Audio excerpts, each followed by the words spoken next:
by the light of her clock radio. There was no spectral figure floating beside her, no maniac raising a flashing blade, no movement, but for the rise and fall of her chest with each unconscious breath. I moved on to the bathroom. The streaks of moonlight on the tiles, the faint smell of bleach. All this made the space feel strangely antiseptic. My tongue became sticky at the thought that I might discover a figure stretched out in the bath, its clawed hands ready to curl around the candy-striped shower curtain. But when I edged forward and peered into the tub, there was only the dripping showerhead dangling like a hanged man, gazing sightlessly into the blackness of the plug hole. Bare toes plucking at the cold vinyl, I reversed out of the room and back onto the landing.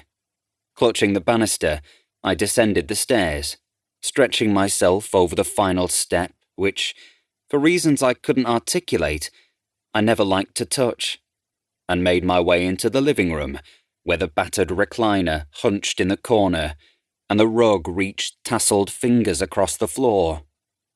Fearful of what I might see, or perhaps of what might see me, I left the lights off as I padded across the carpet, peeking behind the sofa and beneath the coffee table as I went. The house, unremarkable during the day, was peculiar in the gloom. It crouched and whispered behind my back. When I looked toward the curtains, drawn tightly across the bay window, I had the vertiginous sensation that what was behind them was not normal, and that if I opened them and looked out into the night, I might see something other than the usual pebble-dashed terraces, the ordinary overgrown gardens. Approaching the window sidelong, I took the edge of one curtain between my fingertips, peeled it delicately from the glass. From the darkness beyond emerged a face, so close I could see the shadows under its eyes, and I would have cried out had my breath not seized in my chest. But the face was only my own, reflected ghastly, and beyond it, the street, empty and still.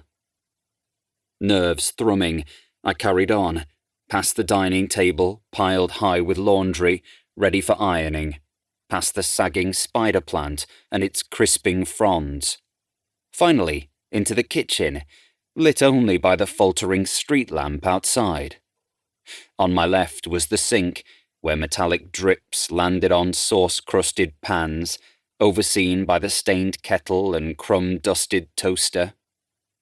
Opposite these was the cooker, flanked by cupboards of plates and bowls, chipped mugs and old jugs, and empty jam jars.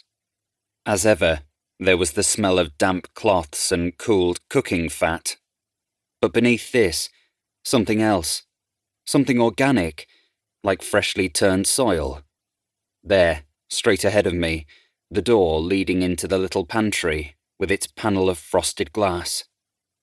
And someone behind it. I froze, stared. The silhouette was blurred, but for small, dark rounds, where its fingertips pressed on the glass. Its head swayed from side to side, a serpentine movement that made me shudder.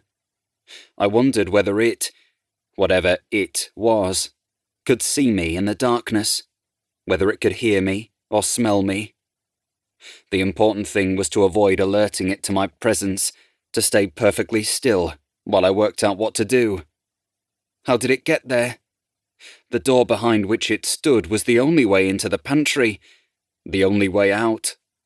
Perhaps, I thought with a shiver, the thing had always been inside, and we'd simply never known. As I stood, it rapped hard at the door. I skittered backward, terror thrilling through my body, my legs charged with the impulse to run. I wanted to call my mum, but still I felt that grim, reckless need, urgent now, to stay, to see it for myself. Taking a moment to slow my breath, I forced my feet toward the door, my body hunched, as if braced for impact. Inhaled, exhaled. I clasped the door handle, turned, pulled. Waiting behind the door.